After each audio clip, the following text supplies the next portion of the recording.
This article should be taken for its historical and entertainment value only, as these events happened over 30 years ago. Let's explore two different accounts of the Bullyson versus his son, Benny Bob, by two dogmen who were present. One account will be the late J.D. Elliott, the other, Bennett Clayton. J.D. Elliott's account of the Bullyson-Benny Bob match, the truth. J.D., tell us about the Bullyson-Benny Bob match as you remember it. Well, it's hard because I have so many memories mixed in there with what people have told me and what people have said. But Bullyson sat down and didn't complete his scratch, but there wasn't any jumping of the pit or any motion to jump the pit. Maurice had taken Bullyson to Jerry before the match, and his red blood cell count was 33.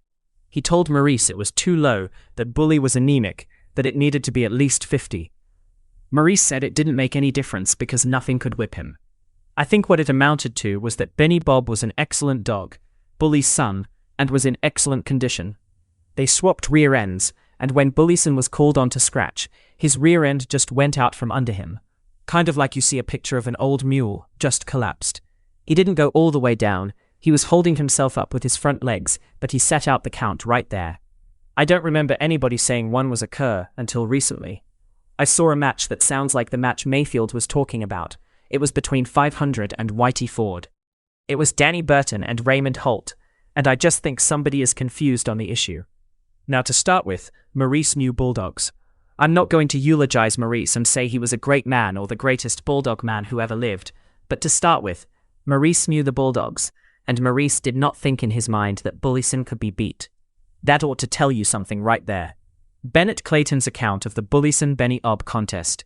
It was a hot day, I guess it was late spring, and this was the #1 fight everyone was looking forward to. Maloney, I think, fought Mayfield in the first fight, with Bullyson and Benny Bob fighting the second match. They had, I believe, a parachute stretched for shade as we were basically out in the prairie. Well, it gave way and started falling down on the dogs. The handlers would have to raise the parachute out of the pit. It was just kind of a fiasco there. Benny Bob was a younger dog, kind of unheralded at the time, and Bullyson was the favorite. In my opinion, Maurice was an excellent conditioner, but I don't think he took the fight serious enough. Rick Halliburton and Willie Brown, I believe, conditioned Benny Bob, and Rick handled him. I've heard the rumor, unsubstantiated by me, that Bullyson was bred to as many as 10 to 15 bitches when he was in the keep, which as you know is something you just can't do during a keep. But like I said before, they just didn't think he could be beat. While on the other hand, Halliburton did his utmost to have Benny Bob right. It just seemed like Benny Bob beat Bullyson to all his favorite holds, stifle holds, and everything all the time, and was just never able to go in there and do his damage. Benny Bob wasn't a cutting or slashing type of dog, but more of a crusher. In other words, he didn't put a lot of holes in Bullyson, but there were some deep bites, and probably broken bones. Bullyson died later on that day. Truth. Don said Maurice shot Bullyson. Is that true? Bennett. Oh no, that's absolutely incorrect. The dog died of the damage he took during the match. Truth. As you remember it, how did the match end? Bennett. As I remember it, the fight had went between 50 minutes and an hour. The dog, Bullyson, they set him up for his scratch, and his back legs just fell out from under him. I think I'd seen dogs injured worse scratch, but I don't think the dog was right that day. I believe, if all things had been equal, he could have beat Benny Bob. This is my opinion. I'm sure there are people who have different opinions. Mr. Mayfield probably does.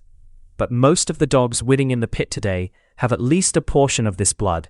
At least 1/8, I would think, or maybe more. You know, it's a shame how someone's jealousy can ruin their objectivity about a certain dog or a certain fight. I had Bullyson's brother, Eli Jr., and at the time, many people considered them the arch nemesis, and everyone thought it would have been the fight of the decade, and we never did get it together. But still respect Bullyson for being a tremendous fighting dog and an excellent producer.